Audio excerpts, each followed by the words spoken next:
Ay, magandang tanghali po mga katimlintek. So, araw po ng linggo ngayon at kinakailangan pa rin po nating bumalik sa Sorsogon bukas. Hindi po natapos yung ating inasikasong dokumento. Pero magpipising adventure po tayo ngayon. So, nandito po tayo ngayon sa tapat ng bahay ni Del's Corner Channel, sa bahay po ng kanyang kapatid. Shoutout po sa may-ari ng bahay, si Arlene Pereco. Okay mga kabihero, samahan nyo kami at kami susubok po na manghuli ng isda doon sa katabing sapa. Tara!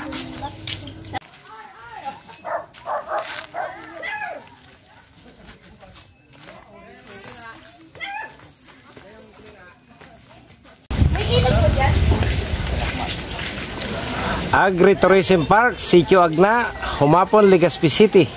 Legazpi City High Value Commercial Craft Development Project Automated Greenhouse Facility.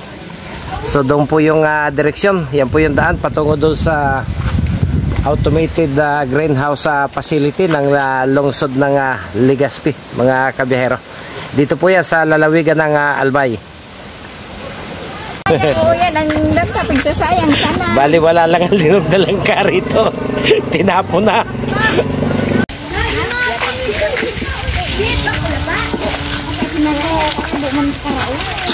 May dapat sa ano, dapat man kinaraon. Bakit ta?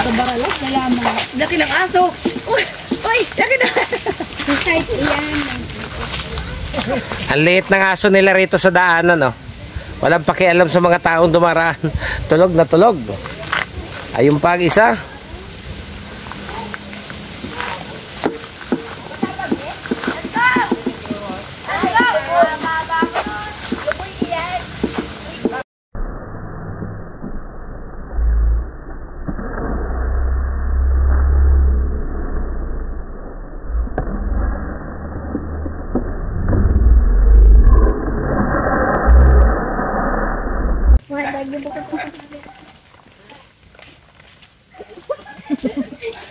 Garo ako may bungaw ka yung sting mo.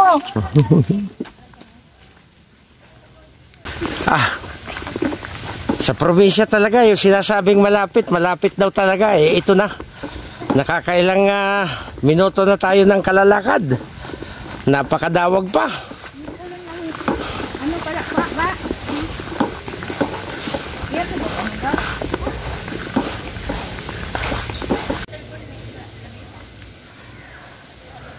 Nakakabawas ng pagod kahit medyo malayo po yung nilalakad. Napakaganda po ng ating natatanaw na kapaligiran dito sa lugar na ito. Sitio Agna, Barangay Humapon, Legazpi City, Albay.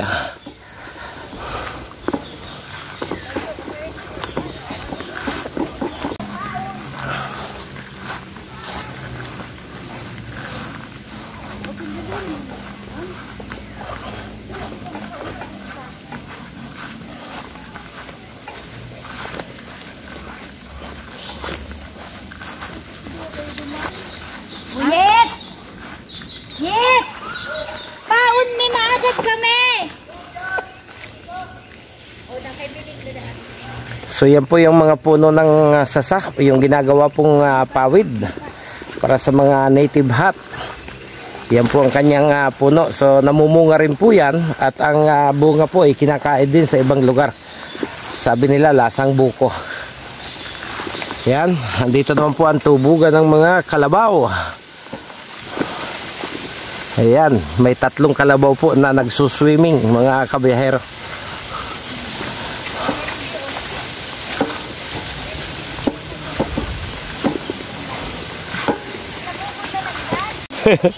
Ayan, nakakita po sila ng nyug na nahulog. Tumutubo na, itatanim na lang. O bagong lagyan, ayan, may tubo na. 2 piraso, may tubo na. So masarap ang tubo niyan pag kinain. Pwede na yan itanim.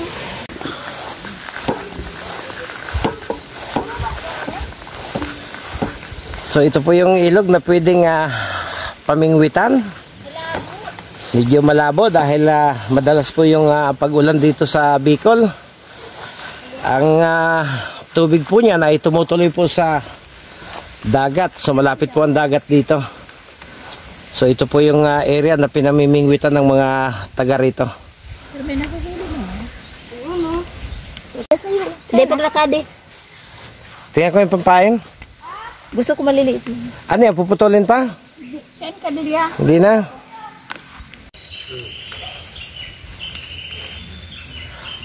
Ang laki! Hay! Hello, Pedwin.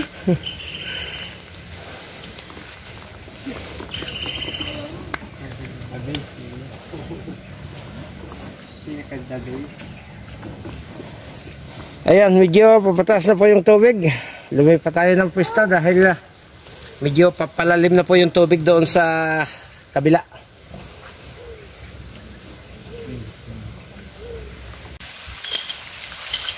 Pokoy.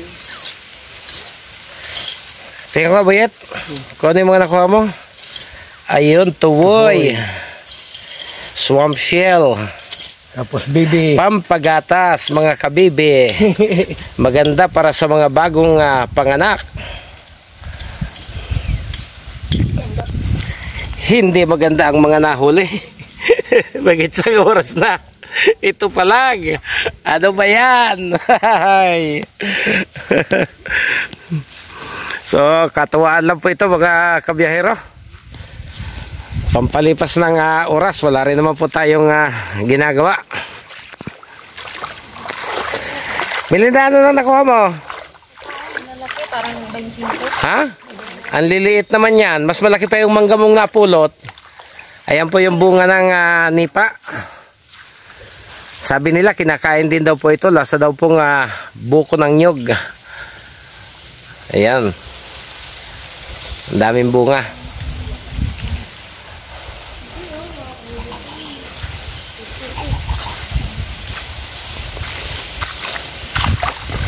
Medyo papakit na po yung tubig galing sa dagat. Ibig sabihin, papa-high tide na po. So maya maya medyo ahon na po tayo. Maraming nahuli sa wala.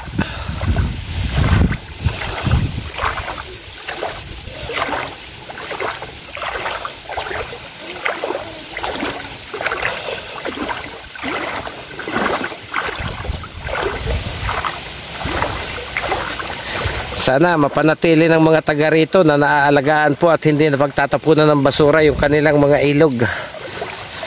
Dahil kahit papano napagkukunan pa po ito ng mga may pang-uulam. Sayang kung kanilang mapapabayaan lang at magiging katulad ng mga polluted river natin sa ibang lugar.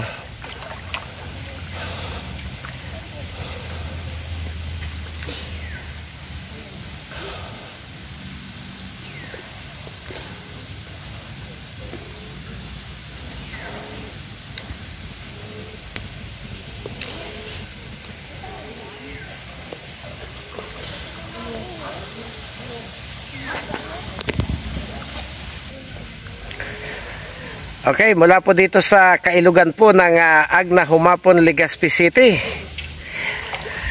Hoslin, shoutout sa inyo. Cordapia Ganuelas, Selfie Official, Kalma Kulot, Tatay Jack Ferds, DNK Family Vlog, shoutout sa inyo. Apokoy Vlog,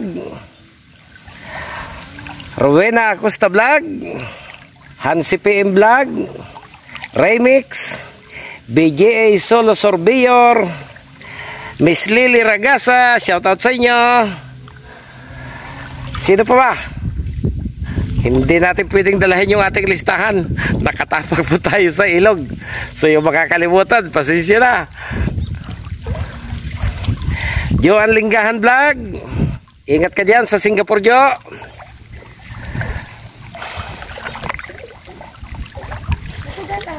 Hansi PM, nadubli ka na yata. Nanay Mila, Milagros TV, shoutout sa inyo Nanay Mila. Nandito ako sa iyong region, sa Region 5 sa Bicol Region. Mga 3 days pa po tayo rito, Nanay Mila.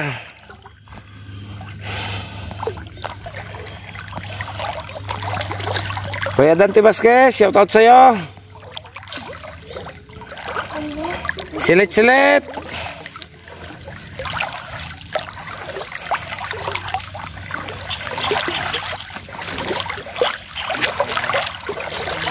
Out sa mga taga-Tagig. Na. Shout out sa lahat ng taga-Tagig. Yung mga kasumba mo, shout out mo. So ganito po yung pamimingwit nila rito. Kapag wala pong bangka at hindi pwedeng lumabas doon sa gilid ng dagat, yung mga isdang dagat naman po ay pumapasok dito. Pero makikita nyo po yung mga dahon papaakyat na po. Ibig sabihin, mabilis po yung pag high tide, mga kabiyahero.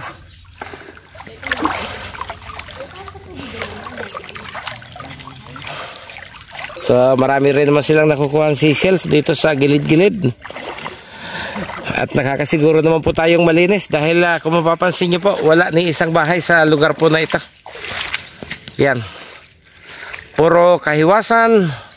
Wala kahit isang bahay tayong makikita. Kaya medyo malayo po sa pollution. Palaki pa yung bite kaysa doon sa nahuli, oh. Kawawa.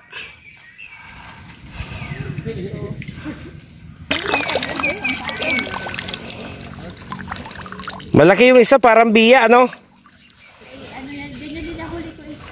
May nunal siya, talingan?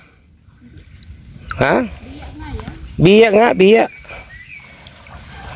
Okay, lapitan po natin si Del's Corner Channel kung gaano ba kagaling ito mamingwit. Ayan. Medyo may dala po siyang lalagyan ng huli. Tingnan natin. Tingnan natin kung paano niya nabingwit yung mga isda. Ako nabingwit eh. Ayan, tingnan po natin. Yang, tingnan ko nga. Hoy. Ayun. May dalag. Hindi dalag. Ano ba yung malaki? Palo. Palo. Palong-palo. Palong-palo. Ang sarap nito mamaya. May tilapia.